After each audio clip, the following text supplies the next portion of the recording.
When people think of superhero cartoons, one that often comes to mind is Teen Titans. It's been over 10 years since the original Teen Titans cartoon has ended, and there are still so many things about the show that were left a mystery.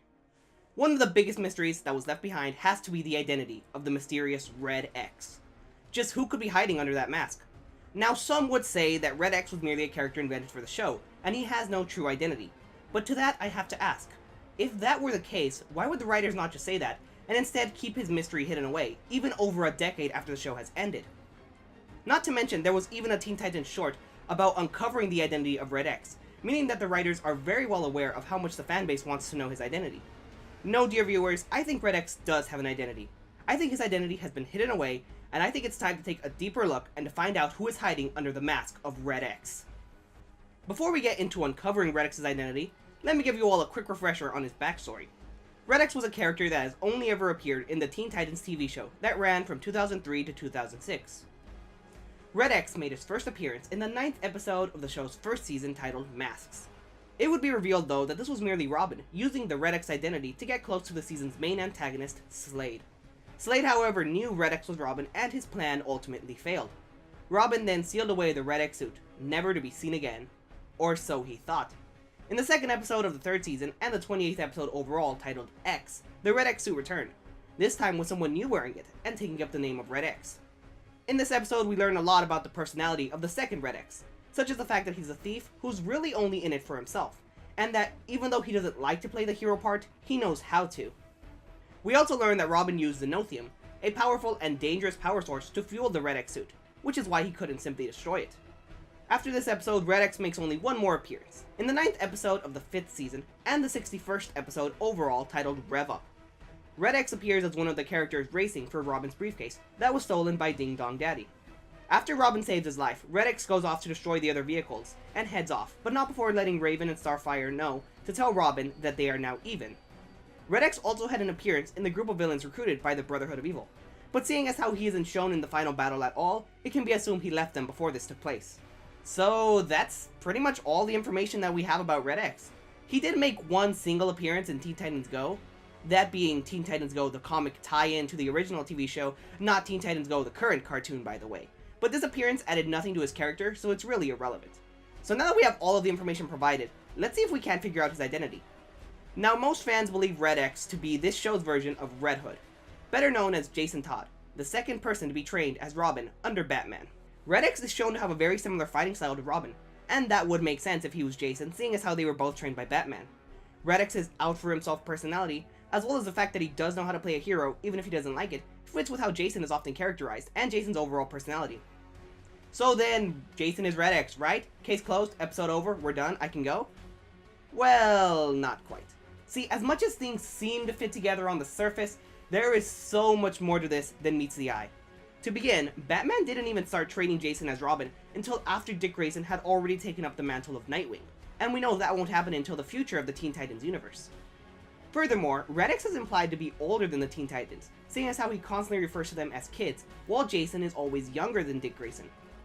Now the argument could be made this is a different universe and there could be unspoken changes to the universe. Perhaps in this world, Jason Todd was the first Robin, and Dick Grayson was the second. Or perhaps Jason was the second Robin, but he was older than Dick Grayson in this universe. The recent story, Batman White Knight, by Sean Gordon Murphy, features Jason Todd as the first Robin and Dick Grayson as the second, so Teen Titans making Jason older or first isn't impossible, it just requires a lot of assumptions to be made about the universe it takes place in. I have to say though, these assumptions don't even matter, because it is almost impossible for Jason to be Red X, not only in the Teen Titans universe, but in reality itself. The first episode to feature Red X as his own character aired on September 4th, 2004. Batman Under the Red Hood, the story where Jason Todd was revived, started February 2005 and concluded April 2006, meaning Jason Todd was still dead not only when Red X made his first appearance, but he was dead practically the entire time Teen Titans was on air. I will admit, it isn't entirely impossible for the Teen Titans writers to have revived Jason before he was officially revived. This is due to the Batman Hush storyline that ran from December of 2002 to September of 2003. What is important to notice about Hush here is the fact that Jason Todd appears in Hush, supposedly revived. In regard to Jason in Hush, writer Jeff Loeb had this to say, quote, "I always liked Jason. Liked the idea that Batman had a Robin, who died in the line of duty. and that would motivate anyone to continue their quest. It would also be the most recent, most painful thing he had to endure. That's why Hush played that card, to get inside Batman's head. But Hush was not about Jason. Jason was a pawn to be moved around the table. If someone else wanted to tell another Jason story, or bring him back, at least we opened the door. That's great. End quote. So it is possible that Teen Titans were the first to bring Jason back to life after his death, if Jason is Red X. I have to say though, I still find it very unlikely that Jason is Red X given the circumstances, both in universe and in reality. You have to make a lot of assumptions about the universe, and even then, there are so many pieces that just don't match up. So if not Jason, then who? We could take a look at the other Robins, but that's not really likely. Tim Drake does not fit Red X at all, and Damian Wayne was not even created until September of 2006, after the show had already ended. Now, other than the Robins, there are two other characters that fans often speculate of being Red X, these being Grant Wilson and Arsenal. So are either of them Red X? Well, let's take a look and see how well they fit the part. Grant Wilson is the son of Slade Wilson, better known as Deathstroke the Terminator. Grant Wilson was an enemy of the Teen Titans. Now, I looked into Grant Wilson as much as I could, and I just couldn't find much supporting evidence for him being Red X. Sure, he started off as a small-time thief and crook, and that does match up with Red X, but other than that, there is nothing in common. His personality is very different from Red X's, and he's much more of a direct villain towards the Teen Titans, whereas Red X is simply in it for his own benefit, and is more of an indirect antagonist. As for Arsenal, things match up a lot better there. Arsenal and Red X have similar personalities. They both have a history as thieves, and Arsenal went under training very similar to Robin, which would explain the similar fighting style. Lastly, Red X has been shown flirting with Starfire. Arsenal and Starfire have had a history together in several different stories. This would be a perfect match, but it doesn't work. Arsenal is Roy Harper, and Roy Harper is Speedy. Speedy is a character in Teen Titans, so for Arsenal to be Red X, we either have to assume Speedy is someone other than Roy Harper, or Arsenal and Speedy are not the same character in this universe. Now, Young Justice did get away with cloning Roy Harper to have Red Arrow and Arsenal be two separate characters, but there is nothing at all to imply anything like that occurred in the Teen Titans universe. So Arsenal cannot be Red X because Roy Harper is currently Speedy. Okay, so then Red X isn't Jason Todd, he isn't any of the other Robins, he isn't Grant Wilson, and he isn't Arsenal. So who could he possibly be?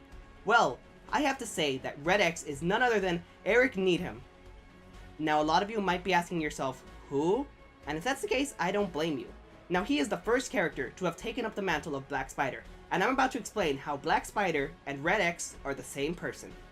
Let's go ahead and take a look at the history behind Black Spider. He started off as a small-time thief and small-time crook with a heroin problem.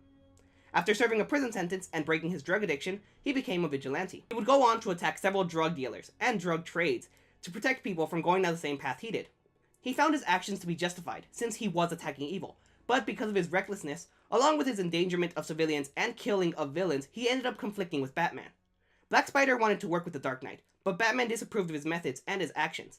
This led to Black Spider becoming much more self-serving, often working together with villains if necessary to accomplish his goals, and often serving himself first of all. Now let's go ahead and compare this with Red X. Red X has a very similar fighting style to Robin, and seeing as how Black Spider studied Batman's fighting style, it would make sense that he would have a variation of it. Red X's take care of himself personality, and the fact that he does know how to be a hero, even if he doesn't like to, fits in rather well with Black Spider, especially after his encounters with Batman led him away from the hero path and more towards the self-serving path. Both of them are considered neutral alignment, so that's another case. They both also have a shared background of having started off as a thief. The equipment that they use is similar as well. Firstly, they both have nets to detain their opponents. Secondly, Red X often uses red adhesive on his opponents. The Young Justice version of Black Spider used red webs that looks almost identical to the adhesive Red X uses. What makes it even more interesting is the fact that the webs Black Spider uses have absolutely no reason to be red. None of his costume is red, none of his outfit is red, none of the other weapons or equipment he uses is red. So why was it chosen to make the red's web? Perhaps a subtle reference towards Red X? Who knows? Furthermore, there are plenty of subtle hints towards Red X being Black Spider in the show that may just go unnoticed, but have to be there for a reason. For example, in Revved Up, when Red X destroys the villain's cars to make himself even with Robin for saving his life, his feet stick to the cars temporarily, and he even sticks onto Gizmo's bubble with nothing to hold onto. Red X's Robin never demonstrated this ability to be able to stick onto things, but Black Spider does have the ability to temporarily stick to objects and surfaces. In his first appearance, Red X threatened to blow himself up and everyone else up with the Xenothium. Black Spider himself has used the threat of blowing himself up on several occasions, and he once even died by blowing himself up. I should also mention Xenothium only exists in the Teen Titans cartoon, and not in any other DC universe, so Xenothium as a plot point can pretty much just be ignored. There's one last piece of evidence to connect Red X and Black Spider being the same person. There have been 3 people to take up the mantle of Black Spider. Each one has a distinguishing trait on their costume, aside from the color differences. Eric Needham's distinguishing trait was a spider on the bottom of his boot. The reason that this is important is because the second Red X has a skull and X on the bottom of his boot, something that Robin as Red X never had. The Red X suit is identical to when Robin had it, except for this small detail that may just be irrelevant, but if this is supposed to be the same costume, why would they add that in? Why would they make one minor difference that nobody will notice, if not a clue to Red X's identity all along? Now, I will admit, having Black Spider as Red X isn't a perfect solution. His age is the first problem, as Eric Needham is only a few years younger than Batman typically. Now, the Young Justice version of him did seem like a young adolescent, so age doesn't automatically disqualify him from being Red X. He could be younger in this universe. Black Spider's history with drugs is another issue, though that would have been cut out of the show, seeing as how it would not have been appropriate for children or the television airing standards of the time, so this aspect of Black Spider's history can kind of be brushed aside. Black Spider is a lot more violent than Red X, and Red X seems to be after financial gain over anything else, something Black Spider was never really after. These changes, though, can be explained away as trying to make the character more kid-friendly, and once again complying with television airing standards. Overall, I still think Eric Needham Black Spider is the best possible match for Red X, especially given how he was portrayed in Young Justice. That matches up very similarly to Red X's personality. So there you have it. The identity of Red X after so long has been deduced. Red X is Black Spider, more specifically Eric Needham. So what do you think? Are you convinced that this is Red X? Or do you support one of the other options I mentioned? Or perhaps you have another idea that wasn't mentioned at all? In the end, we may never know the true identity of Red X, seeing as the show ended over a decade ago and there hasn't been any other appearances of Red X. We'll probably never see him again. Let me know what you think. I hope you all enjoyed. Remember to always take a deeper look in order to find the hidden truths beyond the surface. Join me eventually in the future as we take a look at another Teen Titans mystery, one even more difficult to crack than the identity of Red X. Slade. Who is Slade? Who is Slade? Who is Slade? Who is Slade?